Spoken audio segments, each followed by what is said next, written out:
کہا کہ جی آپ نے خط لکھا تھا، آپ کے خط کے مطابق 9 جج آپ نے مانگے تھے، یہاں سے 2 ججز کا نام گیا تھا، اسی خط کو مد نظر رکھتے ہوئے 2 پہلے نام دیے ہیں، 6 میں مزید نام دے رہا ہوں تاکہ ارلی ڈسپوزل ہو سکے الیکشن کیسز کی اور عوام کے مینڈیٹ کا خیال رکھا جائے۔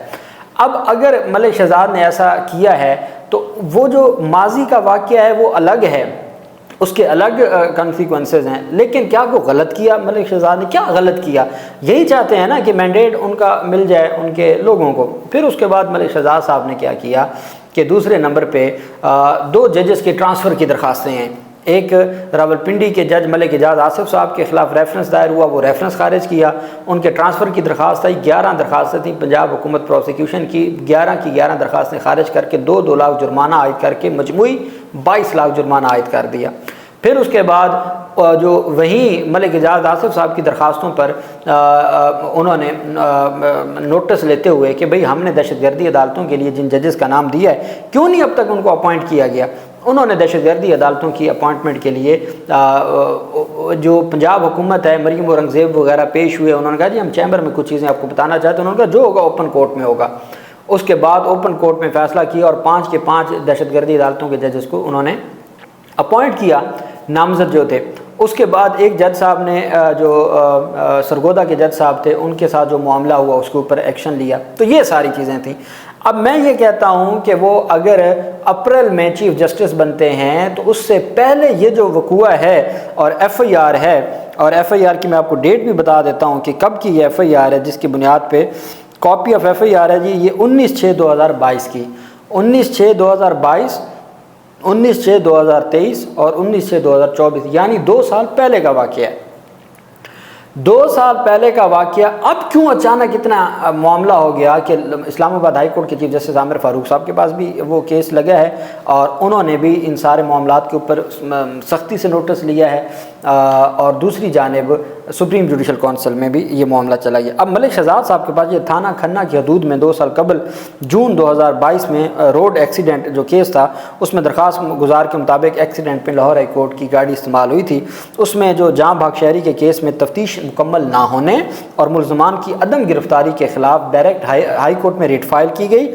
چیف جسٹس عامر فاروق صاحب نے اس پر آئی جی کو طلب کیا تھا کہ آپ کیوں نہیں کارروائی کر رہے؟ آئی جی نے کہا جی کہ ہم نے رجسٹرار لاہور ہائی کورٹ سے گاڑی کی تفصیلات مانگی ہیں، وہ ابھی ہمیں ملی نہیں ہیں، آپ آرڈر کریں۔ تو چیف جسٹس نے کہا تھا میں کیوں آرڈر کروں، آپ کے پاس تفتیش کے اختیارات ہیں، آپ کارروائی کریں۔ اس پہ رپورٹ طلب کی تھی۔ اب چیف جسٹس عامر فاروق صاحب نے اس کیس میں جو مقتول ہیں یا جو جن کے بیٹے کی ڈیتھ ہوئی ان کی درخواست پر کیس کو پٹ اپ کیا، ٹیک اپ کیا کیس کو، اور اس پر رپورٹ مانگی، اور اب 24 جون کو اسلام آباد ہائی کورٹ کے چیف جسٹس عامر فاروق نے اس کیس کو مقرر کیا ہے۔ پولیس نے مئی کے آخر میں 4 ہفتے کا وقت مانگا تھا، اور اب دیکھتے ہیں کہ اس سماعت پر پولیس کیا موقف دیتی ہے۔ اب یہ کیس اس میں تیزی آ گئی ہے اور ڈائریکٹ چیف جسٹس عامر فاروق صاحب اس سارے معاملے کو دیکھ رہے ہیں آئین اور قانون کی تحت۔ دوسری طرف ریفرنس دائر کر دیا جاتا ہے آج ہی سپریم جوڈیشل کونسل میں، اور یہ ریفرنس کس کی طرف سے دائر کیا جاتا ہے؟ یہ وہ جو ایکسیڈنٹ میں جس شہری کی ڈیتھ ہوئی تھی اس کے والد کی جانب سے، رفاقت علی ورسز شہزاد احمد خان، ملک شہزاد احمد خان صاحب، اس میں ریفرنس جو 27/5/2024 کا ہے اس کا بھی حوالہ دیا گیا ہے۔ اس میں ایف آئی آر 19/6/2022 کی ہے، اور جو اس کے بعد ڈیتھ سرٹیفکیٹ ہے 8/6/2022 کا، پھر کاپی آف رپورٹ ہے، وہ ساری چیزیں لگائی گئی ہیں، اور پھر مختلف جو ٹائم کے ساتھ ساتھ جو درخواستیں ہیں وہ آتی رہیں۔ یہ مانسیرا کے رہنے والے ہیں کمپلینٹ، ان کی جانب سے اب الزام کیا لگایا گیا، میں آپ کو 2 موٹی باتیں بتاتا ہوں، اور اسی ایکسیڈنٹ کی بنیاد پر یہ دائر کیا گیا ہے reference. Chief justice Lahore High court کی برطرفی کے لیے سپریم جوڈیشل کونسل میں شکایت درج کی گئی ہے۔ چیف جسٹس شہزاد کے خلاف سپریم جوڈیشل کونسل میں شکایت بھجوائی گئی ہے۔ سپریم جوڈیشل کونسل کو شکایت مانسیرا کے شہری رفاقت علی تنولی نے بذریعہ رجسٹری بھجوائی۔ شکایت میں کہا گیا کہ چیف جسٹس شہزاد ملک نے میرے بیٹے کے بہیمانہ قتل کے انصاف کے عمل میں رکاوٹ بنے ہیں۔ میرا بیٹا چیف جسٹس ملک شہزاد کی بیٹی کی گاڑی سے جاں بحق ہوا۔ تفتیشی افسر نے چیف جسٹس ملک شہزاد کے اثر و رسوخ کی وجہ سے میرے بیٹے کا پوسٹ مارٹم نہیں کیا۔ شکایت میں کہا گیا کہ مجھے بتایا گیا کہ چیف جسٹس ملک شہزاد کی بیٹی گاڑی چلا رہی تھی۔ مزید اب ان کو کس نے بتایا؟ مزید کارروائی نہیں ہونی چاہیے، سی سی ٹی وی لینے کی متعدد بار کوشش کی لیکن معلوم ہوا سی سی ٹی وی فوٹیج حذف کر دی گئی ہے۔ درج کی گئی شکایت میں یہ بھی کہا گیا کہ گاڑی کی سپرداری Lahore High Court Rawalpindi bench کے پروٹوکول افسر نے کی، چیف جسٹس شہزاد ملک نے اپنے آفس اور عہدے کا غلط استعمال کیا۔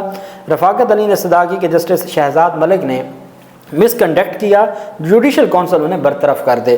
شکایت کنندہ رفاقت علی نے chief justice Lahore High court کے خلاف شکایت اندراج کی تصدیق کر دی ہے۔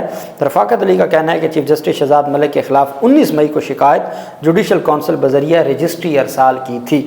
اب جو 29 مئی کو شکایت انہوں نے بذریعہ رجسٹری ارسال کی، اب وہ میڈیا کے پاس کیسے آئی؟ 29 مئی اور آج ہے 16 جون، آج میڈیا کے اوپر اس کی جو کاپی ہے وہ کیسے وائرل ہو گئی؟ اور اب سپریم جوڈیشل کونسل کے اس وقت ممبران ہیں، قاضی فیاض عیسیٰ صاحب ہیڈ ہیں بطور چیئرمین، جسٹس منصور علی شاہ صاحب، جسٹس منیب اختر صاحب، چیف جسٹس عامر فاروق صاحب اور چیف جسٹس اشتیاق پشاور ہائی کورٹ کے، یہ 5 معزز ممبران ہیں۔ 29 مئی کو اگر انہوں نے کوئی کوریئر کروایا ہے تو وہ 30 کو پہنچ گیا ہوگا، تو جو 30 کو پہنچا ہے 16 دن کے بعد چیف جسٹس ملک شہزاد صاحب کی 2 دن پہلے کی تقریر، 3 دن پہلے کا ان کا توہین عدالت کاسٹ پر نوٹس اور اس سے پہلے ٹرائبونل کی تعیناتی، تو اس سارے معاملے کو دیکھتے ہوئے اگر آپ اس پورے کیس کو دیکھیں تو ساری چیز سمجھ آ جاتی ہے کہ اچانک یہ سارا کچھ کیسے ہو رہا ہے۔ اور میں سمجھتا ہوں کہ جس سپریم جوڈیشل کونسل میں منیب اختر صاحب ہوں، منصور علی شاہ صاحب ہوں، chief justice Peshawar high court جیسے ججز ہوں، تو وہاں میں امید کرتا ہوں، اور پھر معزز چیف جسٹس قاضی فیاض عیسیٰ صاحب ہیں یا باقی معزز ججز ہیں، تو آئین اور قانون کے مطابق کارروائی ہوگی۔ وہ جو کیس ہے اس کے اپنے میرٹس ہیں، اس کے اوپر ضرور کارروائی ہونی چاہیے جو ایکسیڈنٹ کے کیسز ہیں، لیکن سے اس کیس کی بنیاد پر اگر کوئی بندہ اپنی ذمہ داری نبھا رہا ہے، اپنے حلف کی پاسداری کر رہا ہے، تو اس کو بھی دیکھا جانا چاہیے۔ اور جو بولتا ہے، پہلے محسن اختر کیانی ان کے خلاف ریفرنس چلا گیا، باقی بھی، اور یہ بات خود سپریم کورٹ آف پاکستان نے کی ہے کہ جی وہ تو ریفرنس آ جاتا ہے، اور کتنے ریفرنس پہلے ہی پینڈنگ ہیں۔ تو اب دیکھنا یہ کہ یہ معاملہ کس طرف جاتا ہے۔ اللہ پاک پاکستان کا ہمیں ناصر ہو۔ بہت شکریہ۔ اللہ حافظ۔ پاکستان زندہ باد۔